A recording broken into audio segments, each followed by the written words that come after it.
మీరెప్పుడైనా రాత్రి ఆకాశం వైపు చూస్తూ ఆలోచించారా? ఈ చుక్కలేమిటి? ఈ వెలుతురు ఎక్కడి నుంచి వస్తుంది? అప్పుడు మీరు ఒక సాధారణ పిల్లవాడిలాగా ఆలోచించారు. అదే, అదే ఒక్క భావన మొత్తం మానవ చరిత్రను మార్చిన వ్యక్తికి కూడా మొదలైంది. పేరు ఆల్బర్ట్ ఐన్స్టైన్. కానీ నేడు మనం అతని ప్రతిభను మాట్లాడటం లేదు. మనం మాట్లాడేది అతను ఎలా ఆలోచించాడు, ఎందుకు అలా ఆలోచించాడు, మరియు మీరు కూడా ఆ విధంగా ఆలోచించగలరు అని. ఎందుకంటే క్రియేటివిటీ అనేది జీనియస్ కోసం కాదు, అది అందరి కోసమే. ఒక సాధారణ జర్మన్ పిల్లవాడు 1879లో జన్మించాడు. పాఠశాలలో ఉపాధ్యాయులు అతన్ని స్లోగా పిలిచేవారు. కానీ ఆ పిల్లవాడు ఒక్క ప్రశ్న వేశాడు. నేను వెలుతురు వేగంలో ప్రయాణిస్తే ఏమి కనిపిస్తుంది? ఆ ప్రశ్న ఒక్కటే 10 ఏళ్ల తర్వాత ఫిజిక్స్ని శాసించింది. క్యూరియాసిటీ అంటే ఏమిటి? అది ఎందుకు అని అడగడం, ఇది ఎలా పనిచేస్తుంది అని ఆగి చూడడం, అందరూ చెప్పింది నిజమేనా అని సందేహించడం. మీరు చిన్నప్పుడు కూడా ఇలా అడిగేవారు. అది మీలో ఇంకా ఉంది. ఐన్స్టైన్ దగ్గర ల్యాబ్ లేదు, ఖరీదైన ఎక్విప్మెంట్ లేదు. ఉన్నది ఒక్కటే, అతని మనస్సు. అతను ఒకరోజు కూర్చుని ఊహించాడు, నేను వెలుతురు కిరణంతో పాటు పరిగెడుతుంటే ఆ కిరణం ఎలా కనిపిస్తుంది. ఈ ఊహ ఒట్టి ఆటలా అనిపించింది. కానీ ఈ ఒక్క ఊహ నుంచే స్పెషల్ థియరీ ఆఫ్ రిలేటివిటీ పుట్టింది. ఇది థాట్ ఎక్స్పెరిమెంట్. మనం ప్రతిరోజు చేస్తాం. ఒకవేళ ఇలా జరిగితే అని మనసులో ఆడుకోవడం. ఆ ఆట ఇన్నోవేషన్ యొక్క మూలం. ఐన్స్టైన్ ప్రతిరోజు వయలిన్ వాయించేవాడు. ఎందుకు? కారణం చాలా సింపుల్. మ్యూజిక్ అతనికి మనసును రిలాక్స్ చేసేది. రిలాక్స్డ్ మనసు ఐడియాస్ని మిలాయించేది. Physics plus music, science plus philosophy. ఒక ఫీల్డ్ నుంచి నేర్చుకున్నది మరో చోట అప్లై చేయడం. దీన్నే అతను కాంబినేటరీ ప్లే అనేవాడు. మీకు ఒక హాబీ ఉందా? Cooking, gardening, drawing, music. అది వేస్ట్ కాదు, అది మీ క్రియేటివ్ మైండ్కు ఫ్యూయల్. ఐన్స్టైన్ చెప్పిన మాటల్లో ఒక బలమైన ఐడియా ఉంది. అతను బిలీవ్ చేసేవాడు, ఇమాజినేషన్ నాలెడ్జ్ కంటే విశాలమైనది. నాలెడ్జ్ మనకు ఇప్పటి వరకు తెలిసిన దాన్ని ఇస్తుంది. ఇమాజినేషన్ ఇంకా తెలియని దాన్ని చూపిస్తుంది. ఒక ఇంజనీర్ ఇమాజిన్ చేస్తాడు, అప్పుడు డిజైన్ పుడుతుంది. ఒక టీచర్ ఇమాజిన్ చేస్తుంది, పిల్లవాడి జీవితం మారుతుంది. ఒక అమ్మ ఇమాజిన్ చేస్తుంది, కుటుంబం నిలబడుతుంది. ఇమాజినేషన్ అనేది కేవలం కలలు కావు, అది రేపటికి రూపం ఇవ్వటం. ఐన్స్టైన్కి ప్రతిదీ మొదటే రాలేదు.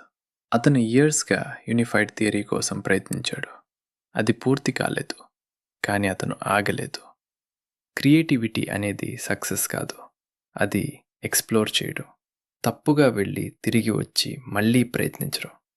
ఎడిసన్ 1000 సార్లు ఫెయిల్ అయ్యాడు బల్బు కోసం. రైట్ బ్రదర్స్ ఫెయిల్ అయ్యారు ఫ్లై చేయడానికి ముందు.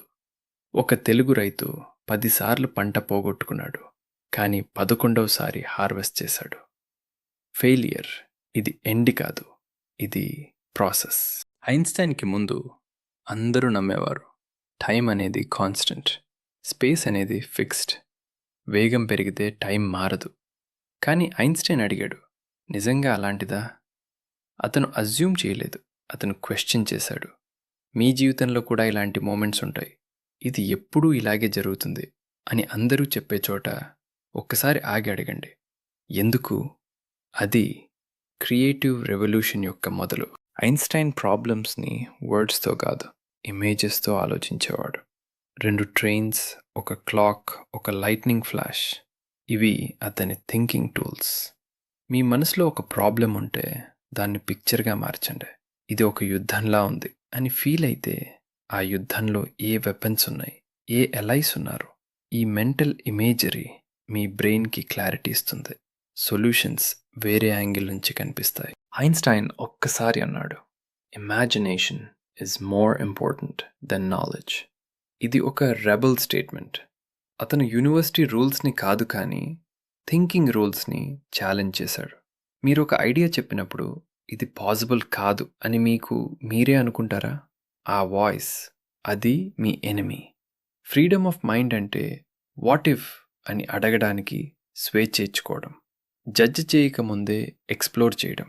మీ బెస్ట్ ఐడియాస్ అవి ఇనీషియల్లీ క్రేజీగా అనిపించాయి. ఒక ఐడియా అది మాత్రమే చాలదు. ఐన్‌స్టైన్ తన థియరీస్‌ని పేపర్స్ రాశాడు. కొలీగ్స్‌తో డిస్కస్ చేశాడు. మళ్ళీ రివైజ్ చేశాడు. క్రియేటివిటీ అంటే ఓన్లీ థింకింగ్ కాదు. అది థింకింగ్ ప్లస్ డూయింగ్. మీకు ఒక ఐడియా ఉంటే దాన్ని ఒక్కసారి ట్రై చేయండి. ఒక్క పేజ్ రాయండి. ఒక స్కెచ్ వేయండి. ఒక కాల్ చేయండి. ఆ ఒక్క చర్య ఐడియాని అలైవ్ చేస్తుంది. ఐన్‌స్టైన్ యొక్క పేపర్ 1905లో పబ్లిష్ అయింది. కానీ ఐడియా 1895లో పుట్టింది. 10 సంవత్సరాలు థింకింగ్ ప్లస్ డూయింగ్. ఒక ముత్తాత ఒక యునీక్ తీర్థయాత్ర రూట్ డిజైన్ చేశాడు. ఒక పల్లె అమ్మ ప్రతిరోజు పిల్లలకు కొత్త కథ చెప్పింది.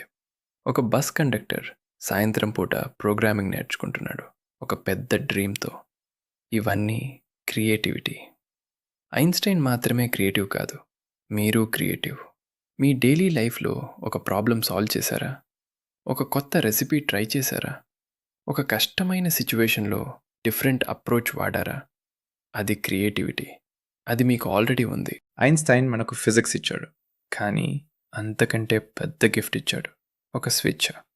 క్వశ్చన్ చేయడానికి స్వేచ్ఛ, ఇమాజిన్ చేయడానికి స్వేచ్ఛ, ప్లే చేయడానికి స్వేచ్ఛ, ట్రై చేయడానికి స్వేచ్ఛ. మీ లైఫ్లో మీరు ఒక్కసారి ఆగి అడగండి, ఒకవేళ ఇది డిఫరెంట్లీ చేస్తే ఏమి జరుగుతుంది?